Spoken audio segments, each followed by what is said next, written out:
નવરાત્રિની શુભ શરૂઆત રંગીલા રાજકોટમાં યુડી ક્લબ દ્વારા આયોજિત રાસ મહોત્સવ પ્રસંગે અનેરો ઉત્સાહ જોવા મળ્યો। આજરોજ નવદુર્ગા માતાજીના પાવન પર્વ દરમિયાન રંગીલા રાજકોટમાં ચોથા નોરતે યુડી ક્લબ દ્વારા રાસ મહોત્સવ પ્રસંગે ગરબાની રમઝટ ખેલૈયાઓએ ધામધૂમથી બોલાવી ખેલૈયા ભાઈ બહેનોએ દાંડિયા ગરબાના તાલે રંગી રંગાઈ ગયા હતા। ગુજરાતના જાણીતા એવા સિંગર યોગિતાબેન પટેલ દ્વારા રંગીલા રાજકોટના ખેલૈયાઓને મોજ કરાવી હતી। રાજકોટ પોલીસ સ્ટાફ દ્વારા ખેલૈયાઓની સુરક્ષા સેફટીને ધ્યાનમાં રાખી સારી રીતે ફરજ બજાવી હતી। આ સમગ્ર આયોજનનું સંચાલન દર વર્ષની જેમ આ વર્ષે પણ પુષ્કરભાઈ પટેલ અને તેમની સમગ્ર ટીમે જહેમત ઉઠાવી સમગ્ર કાર્યક્રમને સફળ બનાવ્યો હતો। સંવાદદાતા ધ્યેય જોશી સાથે cameraman Vijay Chavda, the mirror news, Rajkot. Good evening દર્શક મિત્રો, દેવ મિરર ન્યૂઝની ટીમ સાથે આપણે આવી પહોંચ્યા છીએ રાજકોટના અનેરા અને અલગ જ રીતમાં જે રાસ મહોત્સવ અને નવરાત્રિ મહોત્સવ કરી રહ્યા છે યુડી ક્લબમાં। આજે આપણી સાથે જે યુડી ક્લબના આયોજક કરતા આપણે ચલો એની સાથે વાતચીત કરીએ। સૌપ્રથમ તો અમારા દર્શક મિત્રોને તમારું નામ જણાવજો। Pankaj Kalavadiya, UD club. Very nice પંકજભાઈ। યુડી ક્લબ બીજા કરતાં શું અલગ વિશેષતા ધરાવે છે અને યુડી ક્લબ કેટલા સમયથી આ રાસ મહોત્સવનું આયોજન કરી રહી છે? છેલ્લા 5 વર્ષથી અમે અનેક સામાજિક, રાષ્ટ્રીય અને આનંદોત્સવ કરીએ છીએ। એમાંનું અમારું આ એક નવરાત્રિ મહોત્સવ છે। આ અમારો સેકન્ડ નવરાત્રિ મહોત્સવ કાર્યક્રમ છે। યુડી ક્લબમાં આવનારા જે ખેલૈયાઓ છે એના માટે બીજા રાસ મહોત્સવ કરતાં અહીંયા યુનિક અને અલગ શું છે કે જેના કારણે આટલું બધું ક્રાઉડ અને આટલા બધા ખેલૈયાઓ જે ઝૂમી ઉઠ્યા છે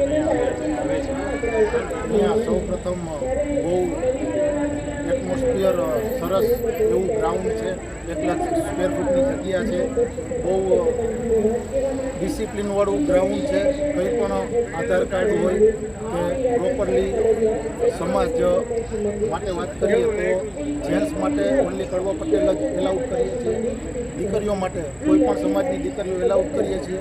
ત્યારબાદ સાઉન્ડ, ગ્રાઉન્ડ બધું એકદમ પરફેક્ટ છે। એના સિવાય અમે દીકરીઓને આવવા જવા માટે પાટીદાર ચોક અને સ્પીડવેલથી 2 બસના પોઈન્ટ આપેલા છે, જ્યાંથી શરૂઆતમાં દીકરીઓ પોતાનું વ્હીકલ રાખી અને બેસી જાય, રાસ ગરબા પૂરા થઈએ પાછા ત્યાં એમને ડ્રોપ કરી દઈએ છીએ। આવી અનેક સુવિધાઓ છે અને એકદમ સસ્તા પાસ કિંમત તરીકે જોઈએ તો બહુ જ ઓછા દરમાં પાસની કિંમત છે।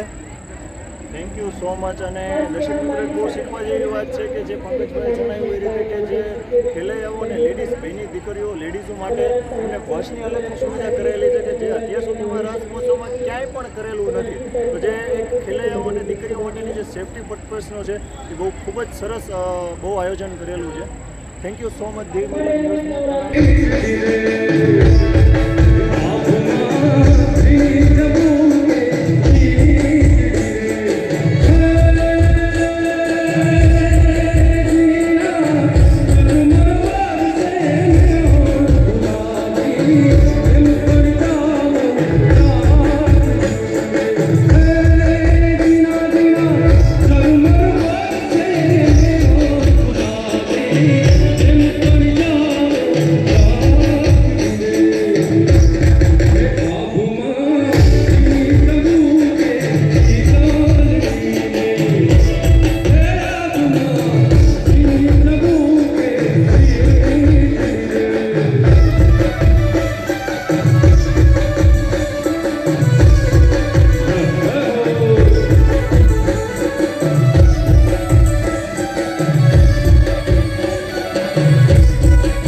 આપની આસપાસના સત્ય સમાચાર જાણવા માટે જોતા રહો દીવ મિરર ન્યૂઝ અને હા, લાઈક અને સબસ્ક્રાઇબ કરવાનું ભૂલતા નહીં। Thank you. પંચાયતને દીવ મિરર ન્યૂઝની ટીમને દિલથી હું ખૂબ શુભેચ્છાઓ પાઠવું છું, જે ગુજરાતના તમામ સમાચારો સૌપ્રથમ આપની સમક્ષ રજૂ કરે છે। જય માતાજી।